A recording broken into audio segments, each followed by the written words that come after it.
Oh, they about to kick some shit. Hey, they in the building, y'all. 12 is in the building. They about to kick somebody's shit. They about to kick somebody's shit. Flush that shit. 12 is in the building. Flush that shit, y'all. Oh, he look like his name Rodriguez. Get the fuck out of our building.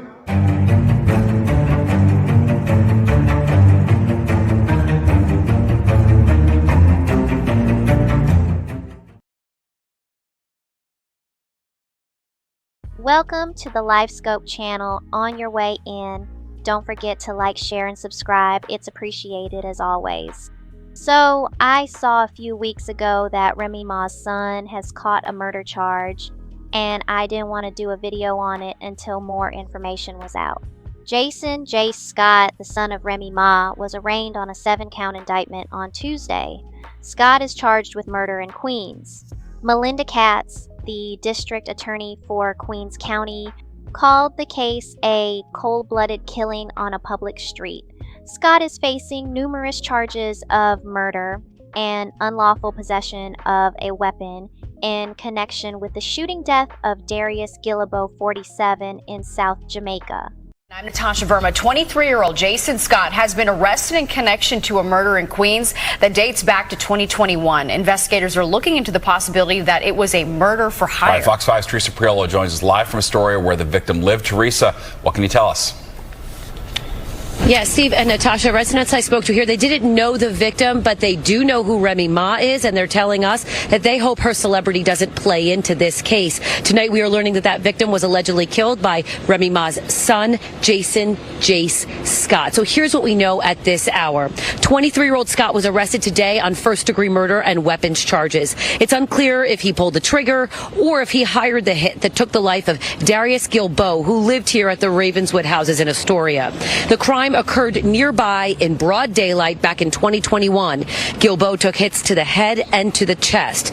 Gillibo had an extensive criminal history. 8 months before he was killed, he was indicted in a massive drug trafficking operation. As for Jay Scott, he appeared alongside his mom, Remy Ma, in the hit show Love and Hip Hop. She's one of the biggest names in hip hop and has been since 2006. She also has something of a lengthy rap sheet and has done 6 years in prison on a gun crime. But none of that mattered to the folks that we talked to here in Astoria.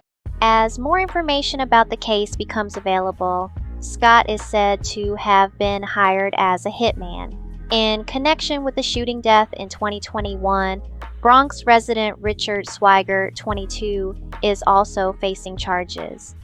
The two are charged with shooting Gillibo in the daytime on a public street corner, leaving him there and then driving off. Apparently, this isn't their first run-in with the law, and both of the young men are due back in court on July 31st. Video surveillance captured just after the incident shows the two getting into another vehicle and leaving. It's uncertain if Scott was recruited to kill Darius Gillibo, and the purpose of the murder is still unknown. Now, allegedly, Remy Ma's son took out a drug dealer or maybe even drug kingpin, depending on how far up the victim was in the game. And if this was a murder for hire, I'm sure the next question the cops are asking is who hired Jace. In an article by Fox News, Remy Ma says she is committed to proving Jayson's innocence and supporting her child during this time. Now, let's move on to Keffe D. After spending nearly 9 months behind bars, former Southside Compton Crips gang member Dwayne Davis, better known as Keffe D, informed the courts he can now pay the $750,000 it'll take to get him out of jail as he awaits trial for murder. Davis has been in a Las Vegas jail since his September 2023 arrest in a long-awaited breakthrough in a case that shocked and devastated the hip-hop community, the 1996 murder of Tupac Shakur. But despite getting the money to afford his bail, it doesn't guarantee Davis will be released from jail. With Davis months away from his murder trial in a recent bail hearing, the topic of where the bail money came from sparked some courtroom drama. as the defense called a single witness to testify before the judge, a man named Cash Jones, aka music producer Whack 100, who helped provide the money needed to bail out Keffe D. On June 20th, Dwayne Keffe D. Davis informed the Clark County District Court in Nevada that he could afford to post his $750,000 bail. On June 25th, he appeared before Clark County Judge Carly Kearney to discuss the terms of his release to house arrest and to confirm the source of the funds. As per KTNV, the magistrate refused to release him the following day because of doubts about the authenticity of the money posted by entertainment manager Cash Whack 100 Jones. So Whack claimed the $112,500 down payment on Keffe D's bond as a gift in court. The reason why Whack had to say that is because he had appeared on Vlad TV in a video interview released in early June, where Whack stated he would bail Keffe D out if he let him produce a TV series on his life. Now, even though Whack said it was only a gift with no strings attached, he also admitted something very interesting. He said that before you go on Vlad, you have a discussion about what you're going to talk about and what needs to be said to draw up views. On a side note, now, anybody that has ever watched Vlad knows that some rappers used to be on there telling all their business. So it makes me wonder, does everybody have a discussion with Vlad on what they are going to talk about before they do the interview? Like, I can understand going over how the interview is going to go, but you mean to tell me that some of those rappers actually agreed to talk about things that can lead to cases possibly being open on them? I don't know, that's just my opinion. But Whack admitted in court that what he says sometimes is for entertainment purposes.